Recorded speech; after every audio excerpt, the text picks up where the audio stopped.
Carlo Filippone here, your muscle chef, ready to talk to you about this guy, the chicken pound. What do we do with the chicken pound?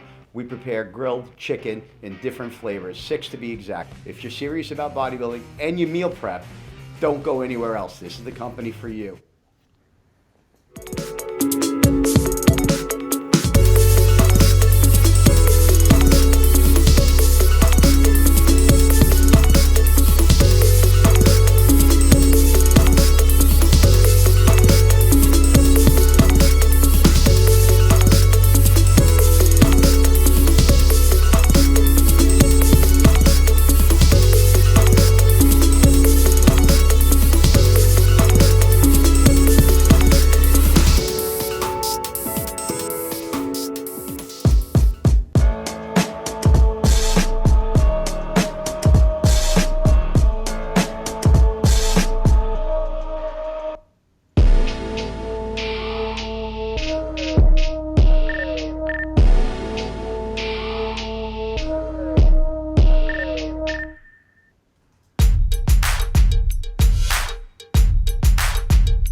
Hey, this is the Game Triple H from the WWE. You're watching RxMuscle.com, the truth in bodybuilding.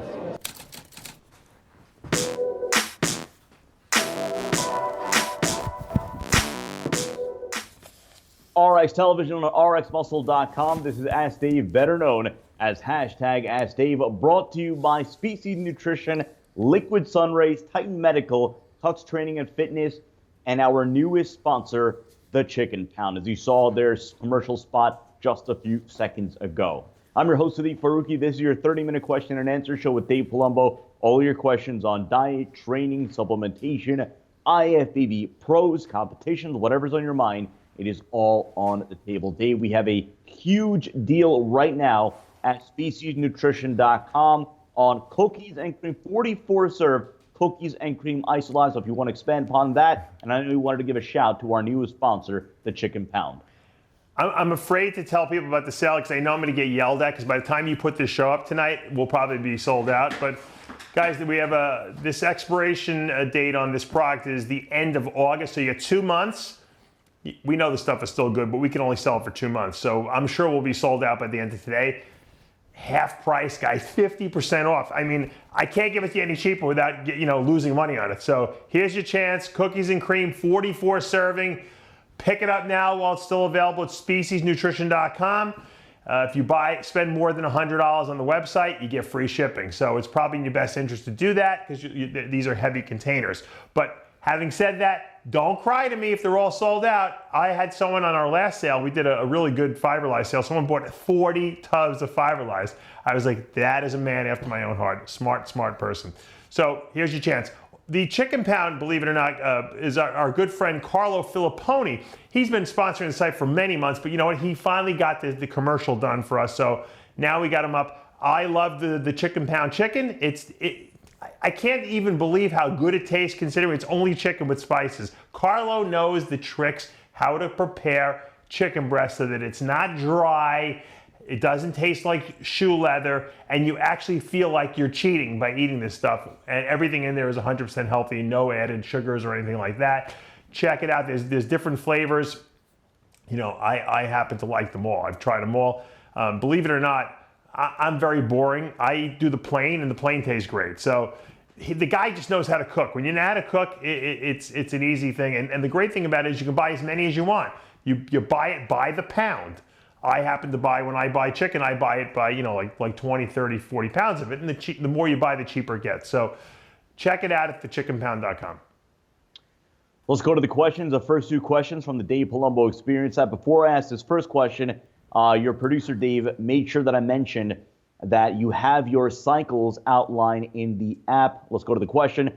How has your philosophy changed on the cycles, quote, mass gain and pre-contest, you suggest now compared to when you were competing?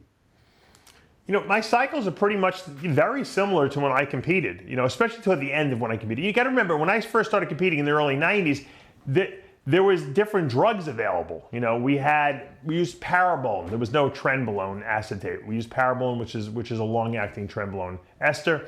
They came in little ampules from France. They were called Parabolin. We had a lot of real Primobolin from Schering. We had Zambon, Winstrels, and little amps.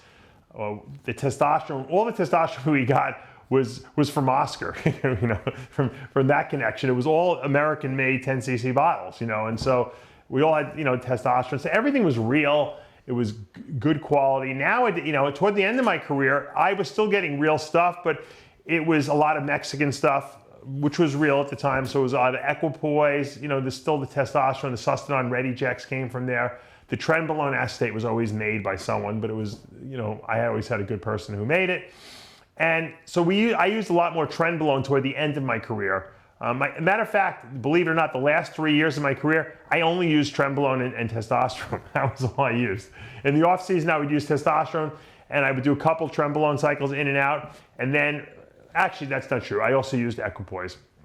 And then right before a show, I only did Trenbolone and testosterone. I didn't even use the Winstrol and the Masteron. Masteron really wasn't around a lot toward the end of until it started getting more popular in the late 2000s. So the drugs are the same pretty much. It's just a matter of, are the drugs real? And that's why I'm so happy that Bill Llewellyn came out with these Roy test kits that I sell at DavePalumbo.com, because you can test the stuff to see if your stuff is real. But the cycles are the same, and my dosage recommendations are pretty much the same. Testosterone is in that 1,000 to 1,200 milligram per week mark. Equipoise, Deca always was in that 600 milligram range, 200 milligrams 3 times a week. The Trenbolone, I actually cut back what my recommendations were. I started inching it up because everyone's using so much of it, and I was doing 100 milligrams every other day with guys, and I still do it with some of the bigger guys. But I really believe 50 milligrams every other day, which is what I did back in the day, is plenty. And you get less side effects. You can sleep a little easier at night. You don't get the digestive system, unrest. You don't get the acid reflux as much. I never really used a lot of orals. In the beginning of my career, I used a little Dianabol. Never really was an Anadrol guy. Couldn't really tolerate it. I just don't think they have a place in today's regimens. And that's just the way I see it. If you guys want to see some of my cycle recommendations, once again, you can go to the Dave Palumbo Experience app that's in the iTunes store or the Android store. It's $29 a month. It's unlimited access to all my protocols, all my videos that I've done over the years. Plus, I do an exclusive Q&A every single week on there. So I answer everyone's questions. So if you're an app member and you submit your questions, I answer it. And I answer it in a public forum on the app, so everyone sees the question and the answer, which is great. So you can learn from other people's questions. And then I have that video once a week I put up that's exclusive to the app as well. We also put up a workout every single week. So it's a very, very good resource for a very reasonable price. And that's so that everyone has access to be able to have this information at their fingertips. Learning I always believe bodybuilding is a learning experience. The longer you do it, the more you study, the better you become at it. And ultimately, if you want to take it to that next level, you could become a coach yourself. I interviewed Dominic Cardone today, who's only 25 years old. People think he's like in his 30s. He's been around a long time because he started very young. And we were talking about coaching and what it took to learn. And you know what? You got to educate yourself. That's why I teach my Secrets to Becoming a Diet Guru course 3 or 4 times a year. The next one being June 29th here in Cape Coral, Florida. If you haven't signed up and you want to come, now's a chance to change your life and give yourself a new career if you want. And we have 3 more spots. Actually, we have 2 more spots left now. So you got to sign up at DavePalumbo.com. And that's on Saturday, June 29th. It's the whole day. It's 10 hours. I teach you everything from nutrition and supplementation and drugs, everything we go over. And I even buy you lunch. So you can't get better than that. Second question again from the Dave Palumbo Experience app. Dave, if you were going to do an experiment like Tony Huge for 7 days and actually committed to gain as much muscle as possible, what would you experiment with drug-wise? I think the whole how much muscle can you gain in 7 days is idiotic. It's ridiculous. No one's really gaining muscle. You're going to gain water weight in 7 days. Now, having said that, I find it extremely entertaining. And that's why I got Tony Huge on the show. And that's why I was actually yelling at them. If anyone hasn't seen the interview, go watch the interview I did with Tony Huge and his whole little, I call it the whole, the juice crew. Juice crew. I did a great interview with them, and I was yelling at them. I'm like, you guys are not using enough gear. You guys are wimping out. Come on, 7 days. Load up, man. Feeling, I feel tired. I'm too bloated. I can't work. I said, it's 7 days. Come on. So yeah, I would have, if I was running that experiment, I would have had him on, I would have gotten testosterone suspension. Because look, if I got 7 days, I'm using fast-acting compounds. Otherwise, nothing's going to do anything.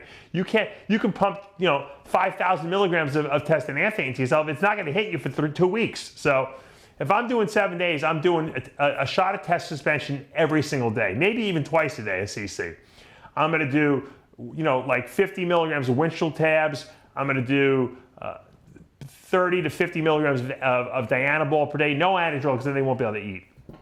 I'm going to make you drink 6 shakes a day and eat 4 food meals. I'm going to probably give you, 3 to 5 units of growth hormone, because I don't think more than that's going to really matter. And I'd probably give you some insulin, probably 10 units of Humulin R twice a day. And I guarantee you, and I would make sure you're very well hydrated, because you're going to blow up with a lot of water over that 7 days. But I think you get an anabolic effect from that, only because it's, everything's fast acting. How much muscle can you gain? I don't know. If you gain 2-3 pounds of muscle in 7 days, that's pretty damn good, I think. You'd gain probably 25 pounds of water, but if you got 3 pounds of muscle out of it, I think it's a successful experiment. I just think they didn't use enough fast acting compounds. They used all these peptides and GHs, and you don't really build a lot of muscle with that stuff. That's a long-term project. But some of the fast-acting anabolics, like I said, like the suspensions, like some of the orals, those can work pretty quickly. Let's go to the Instagram questions. If you're not following us, our handle is official_RxMuscle. First question, Adam Bruce. I'm finding that if I take Arginine before bed, I wake up more toned and cut. Is this a psychological, or is there more scientific basis behind this feeling? What are they taking? I missed the first piece. Arginine before bed. He feels like he's waking up more toned and cut. I don't think so. You might get a better pump when you wake up, because arginine is a precursor to nitric oxide, which will make you a little more pumped. So, yeah, I mean, back in the day, they used to say that arginine causes GH release when you're sleeping, but who knows? I think it's psychological. Look, the thing that arginine does result in is we know it causes nitric oxide release, and we know nitric oxide makes you feel more vascular and more pumped. It does do that. That's an actual effect that you get from that. Citrulline does the same thing. So that's the only thing I can really say that you're experiencing from that arginine. Let's go to muscle method. Will the addition of HGH and insulin have a pronounced effect on muscle growth if already using AAS? AAS being anabolic steroids. Maybe. Okay. What does that mean? It means that if you've tapped out your potential and you're at a plateau using steroids, and then you kick in, GH and insulin, you're going to probably get pushed past that plateau. Are you going to put an enormous amount of muscle on? 10, 15, 20 pounds? No. I have guys who come to me, all right, I'm ready to use insulin. I'm ready to put on that 25 pound. You're not going to put 25 pounds on from insulin unless you get 25 pounds of fat on your body. So there are no miracle compounds. There's no miracle drugs. There's just hard work, persistence, and continuity. The longer you do this and continue to get, good training sessions done in the gym, get all your food in, take your drugs, the better your results are going to be. Think about it. And I always give people this analogy. If you gained 1/4 pound of muscle every single week, which sounds like nothing, right? Over 50 weeks, that's a lot of muscle in the end of the year, right? So you can put almost, 12 to 15 pounds on. So that's how you have to think. You have to think short-term goals. And every week I miss, I'm losing putting on 1/4 pound of muscle.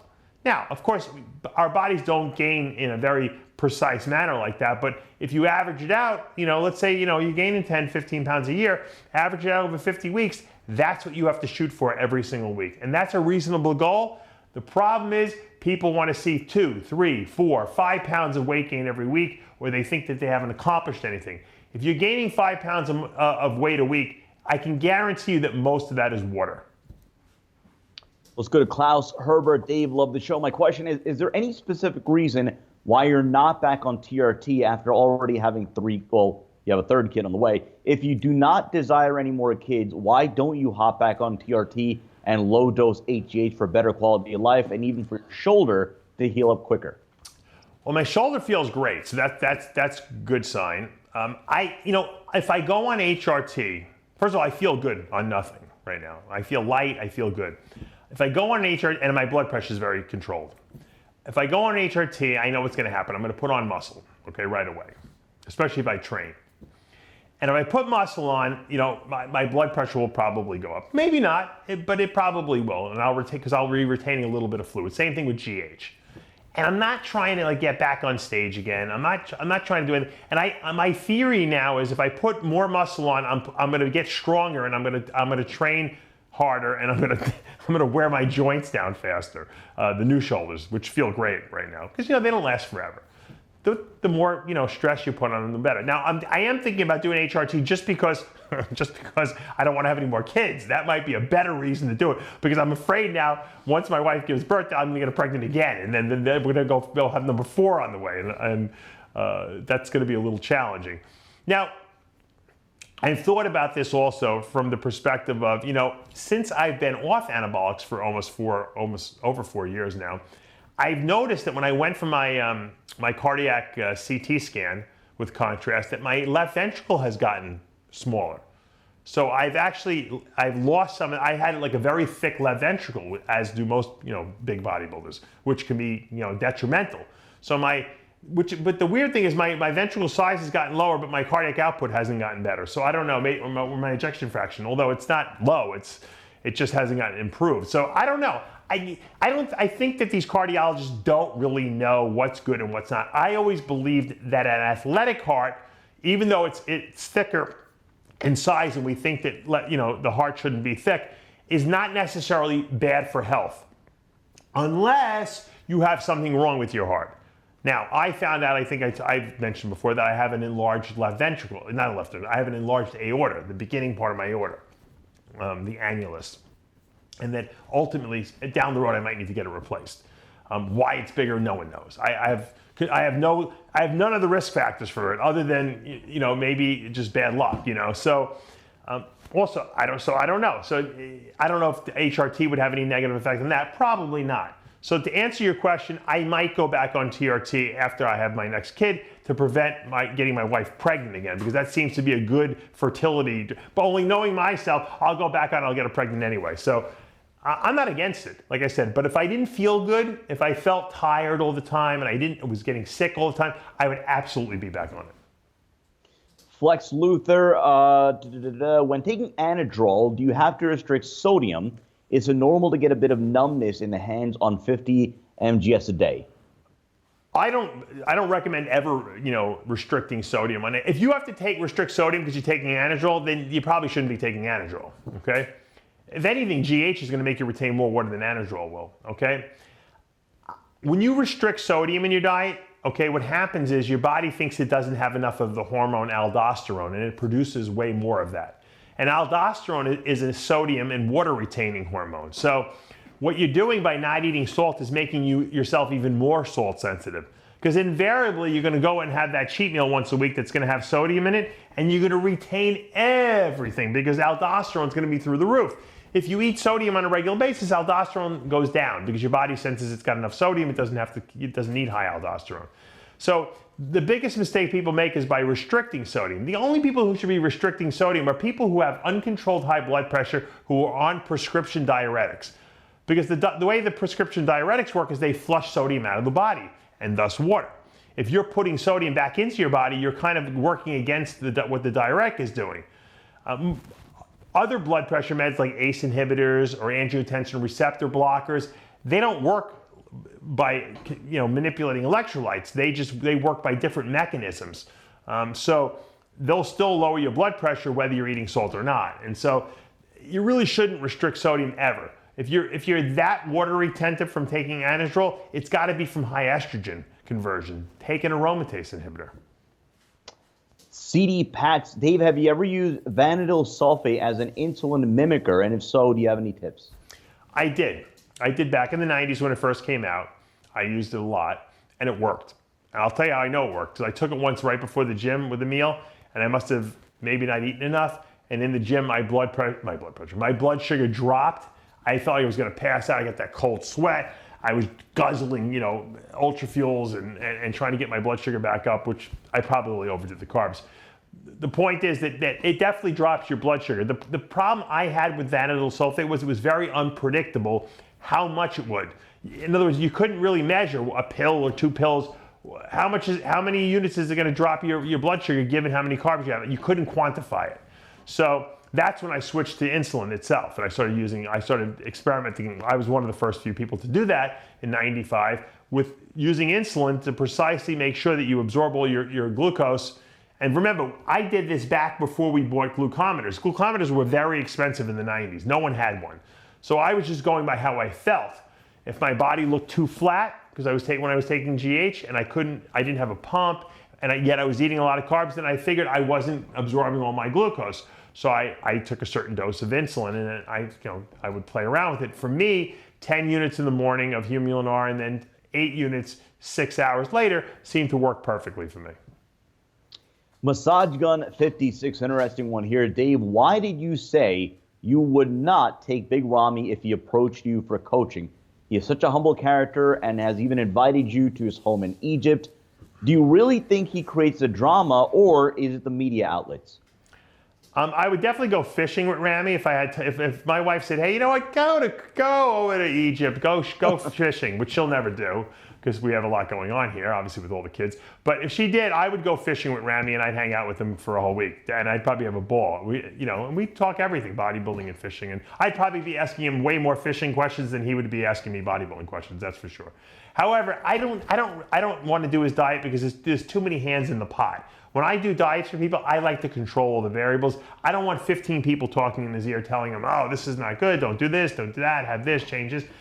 That to me is aggravating, because then you get a daily, or whenever you get your updates from him and you see no changes and you're like, what did you do? Are you sticking to the diet? And then you got to start trying to be a detective. I think that's what kind of turns Aceto off too. I need to know that the person is 100% dedicated who's working with me, and that's why I enjoy working with amateurs better, or guys who just turned pro, because they're very grateful and they realize that, you know what, I'm going to listen to what Dave says because he helped me get here, and I believe in him, and I know that I can ask Dave questions and he'll always answer why he's telling me to do something, so I never have to worry. With Ramy, there's a language barrier, and I think it's too much drama. I find that working with a lot of pros is a lot of drama. Not all of them. I work with plenty of pros that I love working with, but there's a certain number of them that that anything that goes wrong, they blame the coach. Okay, even if they don't follow what you're telling them, and I find that frustrating. I don't have enough time to play around with that and have to be on the phone constantly with these people and being their psychiatrist. So it's a lot of work, and so I try to balance what I enjoy doing with what I don't enjoy doing. When it becomes non-enjoyable to me, then I don't want to do it. I'm sure if Ramy called me, I would be tempted to do it, but I probably, in the end, would probably say no. It's Just Jay Fitness. This question is probably about a year and a half early, but will Flex Lewis, in your opinion, crack top 5 in the open class? I think he can. Yeah, I do. I think he can. I think it's going to be tough only because of his height. But look at a William Bonac out there. Look at Lee Priest in the past. These are guys that were able to make the top 6 at the Olympia, and they're short. Okay, so the only thing Flex has got going against him is that he's not the tallest guy up there, and that's always why he did the shoe 12. But I think he has an enormous amount of mass on his body. He's got a graininess and dense look to his muscles, which tells me he trains hard. He's almost like a mini Dorian, if you look at it from that perspective. And I think that in today's bodybuilding age, we don't really have giants on stage anymore. Like you didn't. There's no Paul Dillettes, and there's no Nassers, and there's no Dorians and Ronnies and Jays out there anymore. I think that Flex matches up very well with these guys that are placing top 6 right now. So I don't see any reason why he should not be in that top 6.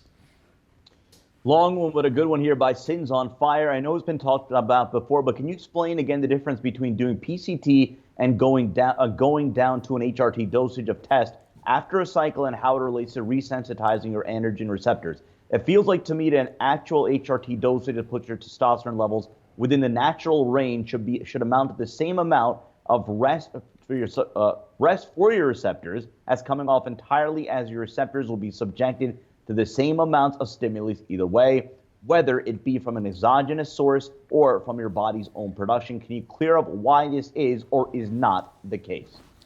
Here's the problem. When you go off, okay, and anyone can tell you this is go off for blood work after they've gone off after about 4 weeks, it doesn't matter how much HCG and Clomid you took, your levels go down very low, okay? So no one's body turns back on very quickly, if at all, okay? Most people take months and months and months of being off before their levels get into normal range. So most people are only going off for 8 to 10 weeks anyway. In that 8 to 10 weeks that you're off, the first 4 weeks, the drugs are still coming out of your system, so your levels are gonna be a little higher. By the 4 week mark, you're probably almost in the double digits. You're probably down under 100, testosterone, which is like very low. You're almost at a woman's level. And it's gonna stay like that probably for the next 6 to 8 weeks that you're off. So you're basically turning yourself into a woman for about a month and a half, which means that your body is looking for testosterone. And you only have small amounts of it there naturally. So your body's receptors are gonna have to make themselves denser. In other words, create more nuclear receptors so they can latch on to whatever is out there. That's why women are so sensitive. That's why you give women Anavar and they grow from it, because their androgen receptors are so sensitive, because they have to be, because they only produce very small amounts of testosterone in their body. So you're actually doing the opposite of what you did before. Before you took a lot of drugs, right, to super stimulate and super saturate your receptors. Now you're removing those drugs and you're actually starving the receptors of hormone so that they have to respond by producing more receptors and more density to these receptors and more sensitivity.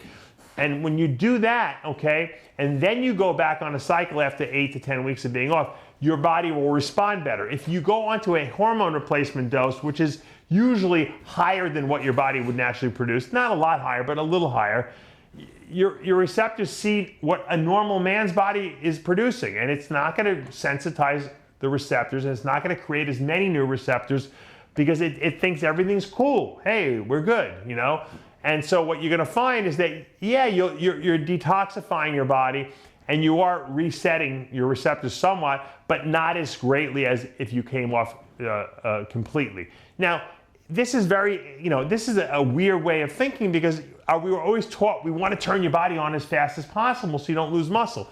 You're not going to lose any muscle, okay, in 4 to 6 weeks. It's very hard. As long as you're eating and training right, what are you going to lose, 2 pounds? It's nothing, okay? It's mostly water weight you're losing. So it's worth suffering for those 4 to 6 weeks and not quite feeling the way you want to feel, so that you can have the rest of the year to respond very favorably because your receptors have regenerated themselves. Let's go to Jason Cook. What does HMB do, and is it worth it adding it to your supplement program considering the high cost?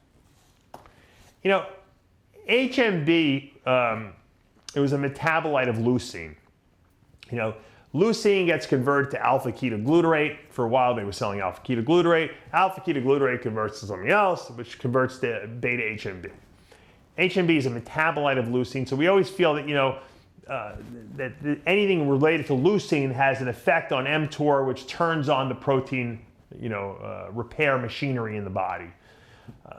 They did a lot of research back in the 90s with HMB and glutamine, combining the two, and giving it to AIDS patients to combat wasting and everything like that. There was some research, there was a couple of sporadic studies that proved that it was more of a marketing ploy in my mind, okay, the HMB movement.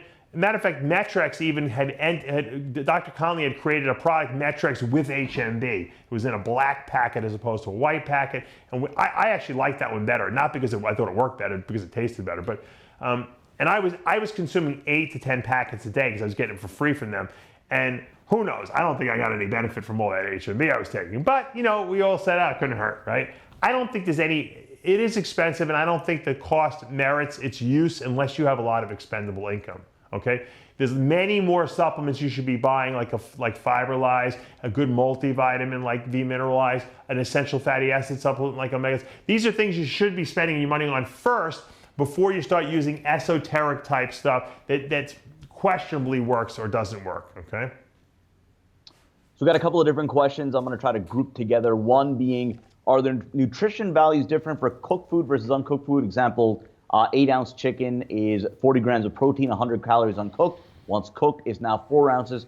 Does the nutrition value say the same, or is 8-ounce uncooked chicken versus 8-ounce cooked the same? And then the other one being about egg whites. Does it matter if you drink them or cook them? Yeah, I like, always measuring the protein sources cooked. So if you're making chicken or fish or beef, cook it, then weigh it. Okay, because the only thing that really changes, especially in very lean proteins, so what you'll find is when you cook fish, it really doesn't lose any weight because there's very little fat in it, okay, unless you're cooking salmon. Red meat, you cook it and it loses weight because you're burning off a lot of the fat that's in there, okay? So the protein component doesn't really change. I mean, you're dehydrating the meat a little bit by cooking it because it's drying out, and, you might be reducing some of the fat off the meat that's going to, kind of cook off of the, especially off of red meat or a burger, lean chopped meat you might be eating. I tell people for protein calculation purposes, weigh your food after it's cooked. Time for maybe 1.5 questions. Wanted to get this one in there from I Am Boy Omar. My shoulders won't respond anymore. They don't even get sore anymore. I guess he just says please. So I guess your advice to somebody whose shoulders just not responding anymore in the gym. Well, it depends on what you're doing. You know what I mean? A lot of people, they need to bring up a body part, they overtrain it. Okay, they do 1,000,000 sets for it, trying to stimulate it from every angle with every exercise, high reps, low reps, heavy weights, lightweight, all in the same workout. And that's usually why people get no response. A lot of times they actually make the muscle smaller.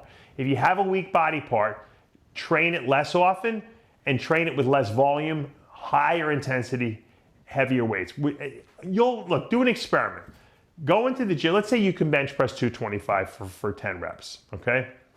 Go into the gym and tell yourself, okay, I'm going to train chest today, but I'm only going to do 4 sets of incline bench press, and that's it. I guarantee you lift your personal best in terms of how much weight you lift, because you're going to take enough rest between sets.